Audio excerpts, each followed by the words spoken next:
Aujourd'hui, on va parler d'un sujet extrêmement important, c'est la levée de fonds. Comment correctement lever des fonds et je vais vous donner les 10 étapes et restez jusqu'au bout parce que la 10e étape, c'est la plus compliquée. Bon, juste pour vous donner un petit peu de contexte, chez Com, de manière générale, on était en logique bootstrap, c'est-à-dire qu'on n'avait jamais levé de fonds et qu'on était en autofinancement. Simplement, il y a 6 mois, on a décidé d'avoir une nouvelle ambition, c'est de construire ce qu'on appelle un groupe. Donc c'est en fait racheter potentiellement des structures et se développer plus rapidement. Et pour ça, d'avoir des sous et d'avoir un petit peu de financier, ça permet d'aller beaucoup plus vite. On a décidé de lever un petit peu moins d'1 million d'euros à une valo 9 millions d'euros post-money. Et aujourd'hui, je vais vous donner les 10 conseils clés qui nous ont permis de lever des fonds rapidement, efficacement et j'espère que ça vous aidera.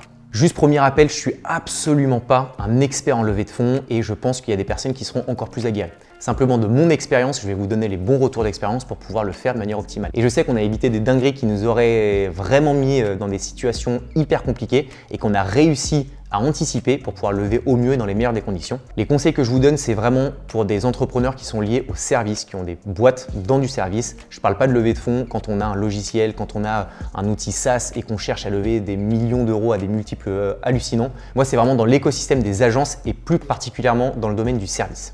Le tout premier conseil, c'est de se poser les bonnes questions. C'est vrai qu'on est dans un écosystème et dans un environnement où lever des fonds, c'est un peu sexy. Combien de fois j'ai rencontré des potes, des entrepreneurs qui me disent « Ouais, je lance une boîte, faut vite que je lève des fonds ». En fait, lever des fonds, ça doit être un outil, c'est un moyen qui permet de servir un objectif. Mais c'est pas une fin en soi. Et ça, c'est vraiment hyper important de l'intégrer. Que l'enjeu premier quand même d'un entrepreneur, c'est de réussir à conserver un maximum de parts dans sa boîte.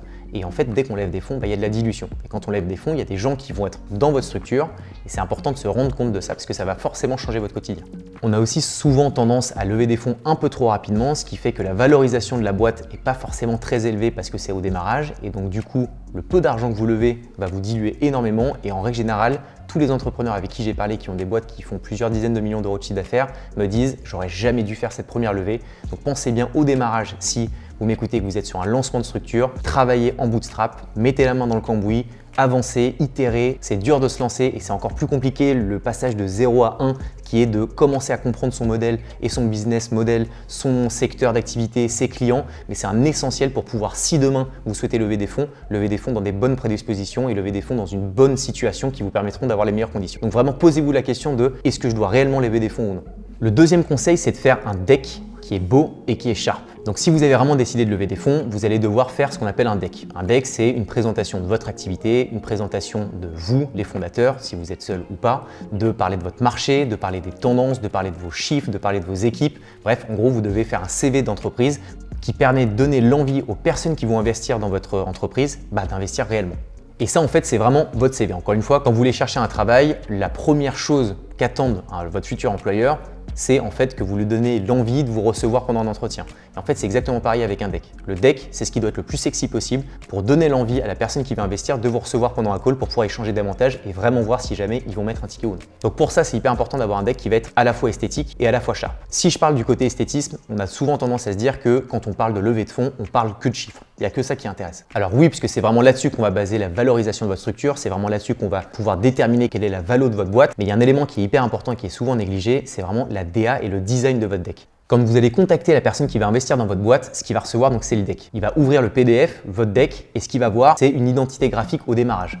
Avant même de lire votre projet, votre service, votre produit, de parler de vous, il va juste se dire est-ce que c'est beau ou pas. Et ça, c'est ce qu'on appelle le biais de primauté. Le biais de primauté, c'est le premier avis qu'on se fait d'une personne, d'une situation, d'une chose dans les premières secondes. C'est un truc qui est chimique. Et si vous envoyez comme image au démarrage un deck qui est tout pourri, qui est tout rincé et qui est dégueulasse esthétiquement, vous pouvez être certain que la personne qui lit ce deck va juste être dans une attitude de se dire ok, pas ouf. Et donc en fait, ça vous met dans une mauvaise posture. Donc ne négligez pas la DA, travaillez-le. Nous, chez Pourcom, on avait mis vraiment du temps, de l'argent pour pouvoir faire un deck qui est hyper beau.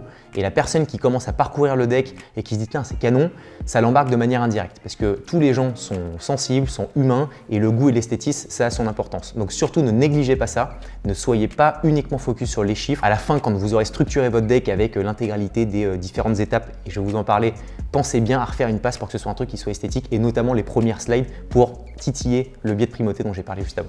Le deuxième élément là-dessus, c'est d'être sharp. Rien de pire qu'un CV qui est blindé d'expérience avec plein de lignes de partout. En fait, aucun des employeurs a envie de lire ça parce que personne n'a le temps. Donc c'est la même chose pour un futur investisseur. C'est des personnes qui ont a priori peu de temps. Donc ils ont besoin de recevoir un deck qui va être esthétique et qui va être straight to the point, qui va être sharp et qui va donner les informations essentielles. Toutes les fleuritures de faire 20 slides sur votre vie pour raconter votre enfance et tout, ils en ont rien à foutre. Ce qu'ils veulent, c'est vraiment parler du marché, du modèle, du business et c'est vraiment ça qui est important.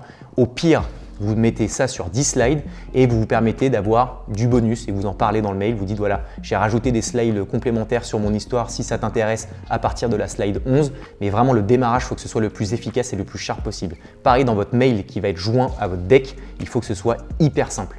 On lève des fonds sur cette valo pour telle raison, on s'appelle demain à 14 h. Ça, c'est hyper important. Le troisième conseil, c'est de mettre des tickets d'entrée relativement élevés. Quand vous allez lever des fonds, vous allez déterminer un ticket d'entrée minimal, c'est-à-dire combien est-ce qu'il faut investir au minimum pour pouvoir participer à la levée de fonds. Et mon conseil, c'est de mettre des tickets assez hauts. Pour cause, on a mis un ticket d'entrée minimum à 25 000 €, ce qui est quand même relativement haut. Pourquoi on a fait ça? C'est parce qu'on avait envie de sélectionner la qualité de nos investisseurs. Vous connaissez très bien les clients qui ont peu de budget, c'est souvent les clients qui sont les plus chiants. C'est les clients qui vont vous demander 1000 retours, qui vont vous faire des retours qui sont totalement décorrélés de l'investissement qu'ils ont mis. Et en fait, les investisseurs, c'est un peu pareil. Ceux qui vont avoir des tickets relativement bas, c'est très certainement des personnes qui ont fait un effort financier assez important et qui vont attendre un retour sur investissement hyper important. Et donc, c'est typiquement le genre d'investisseurs qui vont vous envoyer des mails tous les 4 matins en disant est-ce que je suis milliardaire, c'est bon ou pas encore? Et donc en fait ça c'est ce que vous voulez pas, parce que vous êtes entrepreneur, ce que vous voulez c'est vous focus sur votre business, sur la croissance, et il n'y a que ça qui est important. Et quand vous mettez un ticket d'entrée relativement haut, vous êtes certain que vous allez filtrer les personnes qui vont être à votre board, donc des gens qui vont rejoindre au niveau du capital votre entreprise. À 25 000 €, a priori c'est des personnes soit qui ont déjà eu des aventures entrepreneuriales ou en employé et qui ont gagné relativement bien leur vie et donc qui ont beaucoup d'expérience, donc qui se sont enrichis d'expériences qui vont pouvoir être valorisées pour vous en tant qu'investisseur, et ou c'est des personnes qui ont beaucoup d'argent de base et donc qui potentiellement ont un gros réseau et donc qui potentiellement vont pouvoir vous faire bénéficier d'autre chose que simplement du financier. Et ça, j'y reviendrai juste après. Et vous pouvez être certain que les personnes qui peuvent mettre 25 000 €, c'est qu'ils ont suffisamment d'argent et c'est des personnes qui ne vont pas vous contacter tous les 4 matins pour vous dire est-ce que je suis milliardaire ou non. C'est des personnes qui sont a priori conscientes des usages, c'est-à-dire que c'est dans la durée, que c'est dans le temps, qu'il y aura des hauts, qu'il y aura des bas, mais que finalement ils investissent sur vous parce qu'ils ont confiance en vous et qu'ils savent qu'ils vont récolter les fruits de leur investissement d'ici quelques années. Si vraiment vous avez envie qu'il y ait certains potes, votre proche, votre maman, votre grand-mère qui fassent partie de l'aventure parce que on le sait et souvent la famille et les proches ont envie d'aider et de participer, mais tout le monde n'a pas 25 000 € à mettre puisque c'est quasiment impossible, et ben vous pouvez faire ce qu'on appelle un SPV. Je rentre pas vraiment dans le détail, mais un SPV, c'est une unité, donc c'est une action. Simplement, dans cette action, il va y avoir plein de mini-actionnaires. Donc vous allez traiter uniquement avec le détenteur de l'action, mais derrière, il peut y avoir pas mal de personnes qui mettent des petits tickets. Donc sur une entrée à 25 000 €, potentiellement, vous avez 25 personnes qui ont mis 1 000 €. Mais vous n'avez pas 25 personnes à qui vous devez donner des news, etc. Simplement une seule. Et ça change fondamentalement tout. Nous, typiquement, on a fait un SPV pour pouvoir faire entrer, encore une fois, les amis d'amis qui n'avaient pas forcément 25 000 € à mettre, encore une fois. Donc ça, c'est un bon moyen. Je vous laisse aller regarder sur Internet. Il y a plein d'informations pour pouvoir vraiment comprendre un petit peu plus en détail les usages des SPV. La quatrième question, c'est de se poser la question auprès de qui on va lever des fonds. Il y a 6 grands moyens de lever des fonds. La première, c'est en crowdfunding. C'est ce qu'on appelle les plateformes de financement participatif. Donc c'est, vous mettez un projet sur une plateforme. Il en existe plein. Il y a à l'ancienne, je crois, My Major Company ou KissKissBangBang ou des choses comme ça. Il y a aussi Ulule, qui sont les plateformes les plus connues, sur lesquelles vous pitchez votre projet et sur lesquelles en fait vous demandez des montants financiers qui sont relativement bas. En règle générale, c'est plutôt des tickets entre 25, 50, 100, 500 jusqu'à peut-être 1000 € maximum. J'en ai rarement vu avec des montants beaucoup plus importants. Et en fait, en échange de cet investissement financier, vous allez soit déporter une partie des parts de votre entreprise et ou avoir des contributions. Donc si demain vous levez des fonds pour une nouvelle marque de chaussures que vous lancez, vous allez dire à partir d'un ticket de 150, on vous enverra en avant-première nos premières chaussures signées par les fondateurs. Donc ça, c'est le premier moyen de pouvoir lever des fonds. Le deuxième moyen, c'est en Friends and Family. Les Friends and Family, c'est tous les amis d'amis. Je vous ai parlé de vos proches, de votre grand-mère et de votre grand-père. C'est tous les gens qui ont envie de vous aider et qui vont récolter un petit peu d'argent dans les fonds de tiroir pour pouvoir vous dire je t'aide mon fils pour pouvoir te lancer et essayer de commencer à propulser ton activité. Donc en règle générale, le Friends and Family, c'est vraiment pour le lancement d'une structure. Quand on a besoin de 15, 20, 25 000 € de se mettre un peu les pieds à l'étrier, on demande aux alentours de pouvoir récupérer un petit peu d'argent. Et ça, c'est ce qu'on appelle le Friends and Family. Donc ça ne permet pas, sauf autre cas d'usage, mais de lever des millions d'euros plus que d'avoir un petit peu d'argent pour essayer de se lancer. Le troisième, c'est les Family Office. Les Family Office, en gros, c'est les gestionnaires des grandes familles. Donc c'est des personnes qui investissent non pas dans des SaaS ou des outils qui vont tout de suite, en 3 ans, gagner des centaines de millions d'euros de chiffre d'affaires. C'est plutôt d'investir dans des industriels, dans des PME, dans des boîtes qui cherchent vraiment de la rentabilité un peu plus long-termiste. Et donc en règle générale, ils accompagnent plutôt les grandes familles. Donc c'est assez compliqué d'aller chercher les Family Office. Mais si vous avez des points d'entrée, ça peut être un très bon moyen de pouvoir lever des fonds.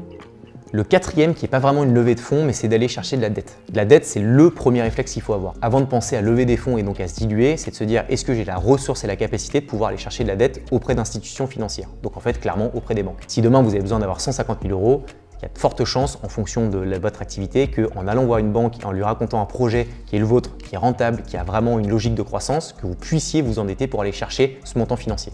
Et ça, c'est le premier réflexe parce que vous avez un risque de devoir rembourser la dette forcément, mais par contre, vous avez 100% de votre capital et vous vous diluez absolument pas. Donc ça, à ne pas négliger, ça sort un peu du cadre de la levée de fonds puisque c'est de la dette, mais je préférais le rappeler pour les personnes qui avaient oublié potentiellement ce premier réflexe. Le cinquième qui est très connu, c'est ce qu'on appelle les VC, les Venture Capital. Donc les venture capital, c'est des fonds d'investissement qui ont pour enjeu, c'est leur objectif premier, c'est d'investir dans des boîtes et de gagner un multiple quelques années après, qui est en règle générale extrêmement important. C'est-à-dire que les VC investissent dans une centaine de boîtes, ils savent que 98 d'entre elles vont mourir, mais parmi les 2 qui vont survivre, elles vont devenir potentiellement la billion company, la future licorne, qui font qu'ils vont avoir un retour sur investissement des 100 investissements qui va être largement plus important et c'est comme ça qu'ils gagnent des sous. Les VC, c'est important, c'est que c'est un métier.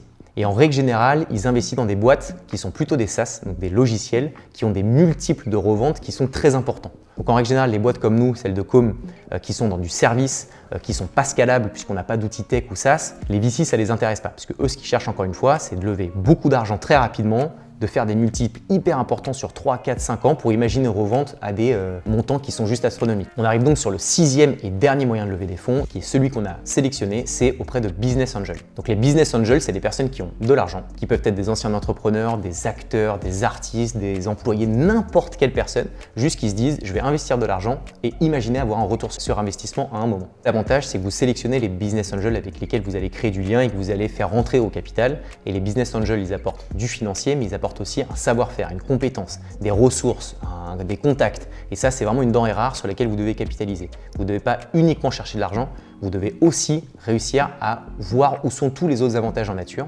Et vous pouvez sélectionner encore une fois ces BA. Vous pouvez prendre le pouls des BA avec lesquels vous avez plus ou moins une bonne relation, un bon feeling, que vous projetez un petit peu dans la durée avec cette personne, puisqu'encore une fois, c'est une personne qui rentre au sein de votre structure. Donc c'est important de vraiment sentir que la personne, c'est une personne qui vous comprend. Et aussi pour finir, les BA, ça simplifie un petit peu les démarches, puisque en règle générale, les VC ont une approche très approfondie de la compréhension de votre boîte avec une analyse financière de vos bilans, etc. Quand un business angel est en règle générale, c'est un petit peu plus light, ça peut aller un petit peu plus vite. Le 5e conseil que je peux vous donner, c'est de lever des fonds quand vous n'avez pas besoin de lever de fonds. En fait, quand vous levez des fonds et que vous êtes dans la nécessité de lever des fonds, c'est très certainement que vous n'avez plus beaucoup d'argent. C'est très certainement que vous vous rendez compte que l'activité fonctionne plus très bien et que vous vous dites bon je vais vite lever des fonds pour essayer de boucher un peu les trous. Sauf que le business angel qui va regarder votre bilan et qui va se dire mais attends, ton activité est en déclin total, pourquoi tu cherches à lever des fonds? Toi, tu vas lui raconter ce que tu veux en lui disant oui, mais non, mais en fait, machin. Non, en fait, c'est juste que la réalité, c'est que tu as besoin de cash et que sans ça, tu meurs.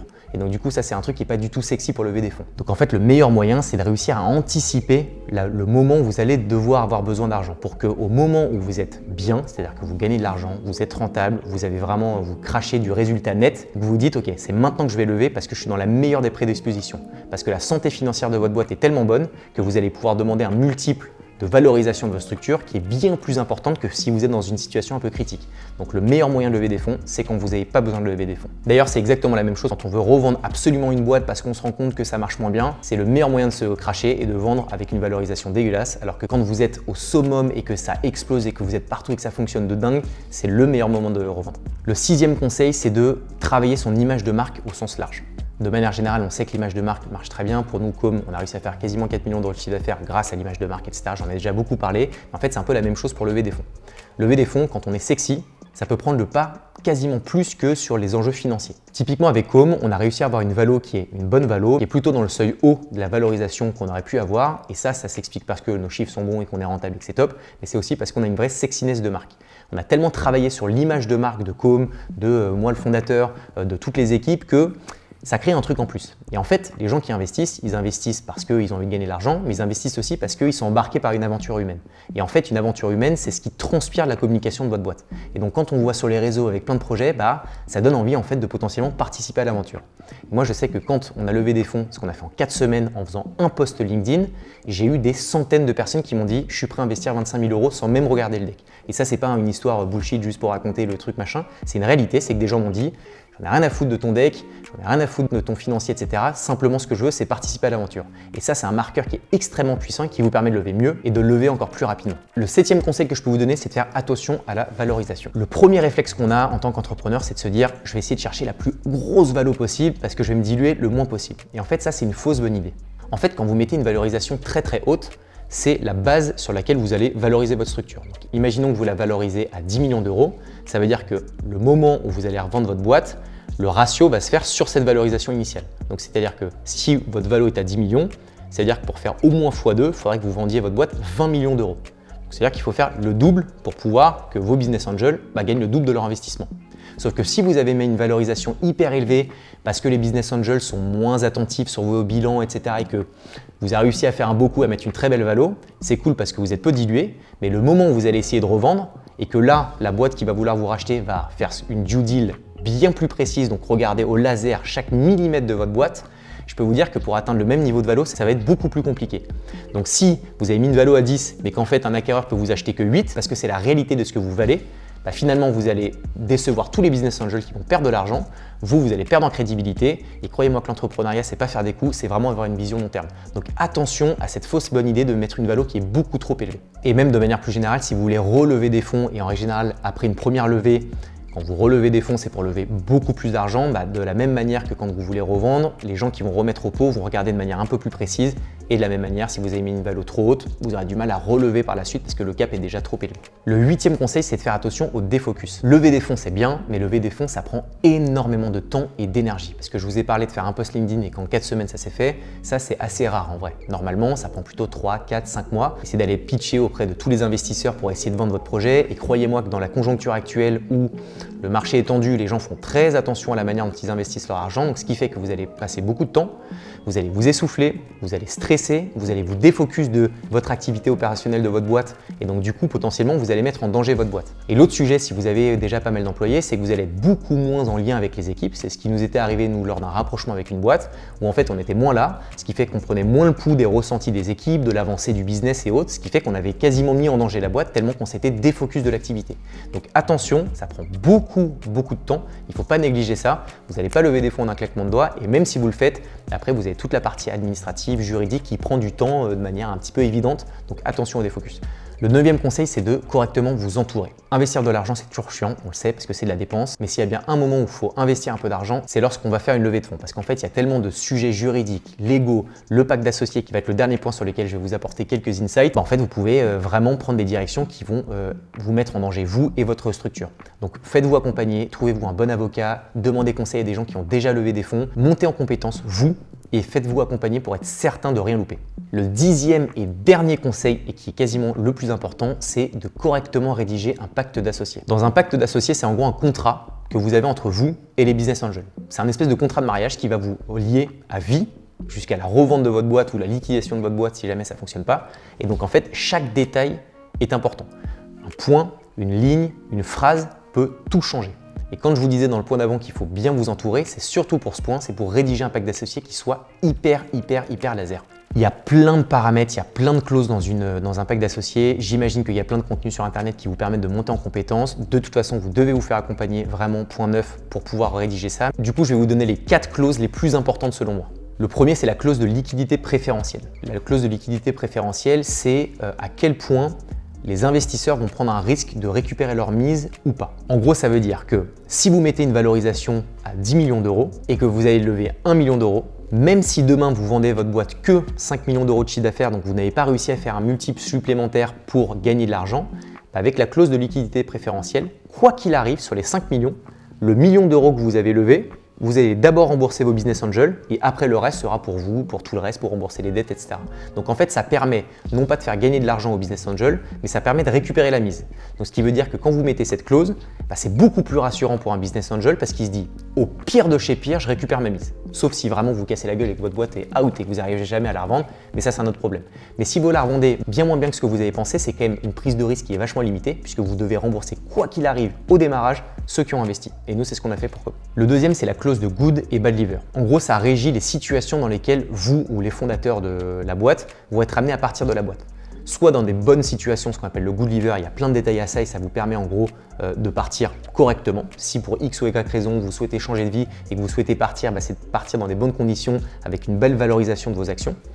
et ou le bad liver, donc là c'est plutôt les mauvais cas d'usage, et ou c'est les cas d'usage qui sont un peu complexes, et si vous décédez, si vous avez un accident qui fait que vous n'êtes plus opérationnel, ça permet de régir un petit peu tout ça, et ça c'est hyper important. La troisième, c'est le droit de préemption. En gros, si demain il y a de nouveaux investisseurs ou des investisseurs qui souhaitent partir et revendre leur part, le droit de préemption, ça veut simplement dire que les gens qui sont actionnaires dans votre structure, on préempte sur la possibilité de pouvoir racheter les sortants. Donc si une personne veut partir, plutôt que Jean-Michel ou n'importe qui puissent acheter cette action. Ceux qui sont prioritaires pour acheter, c'est les actionnaires actuels. Donc ça leur permet simplement de pouvoir se dire « j'ai pas envie d'avoir de nouveaux actionnaires, j'ai envie que ça reste entre nous, donc on préempte et on est prioritaire pour racheter ces actions ». La quatrième et l'essentiel, c'est la clause de gouvernance. En gros, ça veut dire que même si demain vous avez des actionnaires chez vous, c'est vous, en tant que fondateur, qui prenez l'intégralité des décisions. Et ça, c'est pour moi la clause la plus importante et qu'on a mis chez Com, c'est que j'ai expliqué aux business angels que peu importe le nombre d'actions qu'ils ont, les seules personnes qui décident des actions de Com, c'est moi et Florent, les deux cofondateurs, et personne d'autre. Donc si demain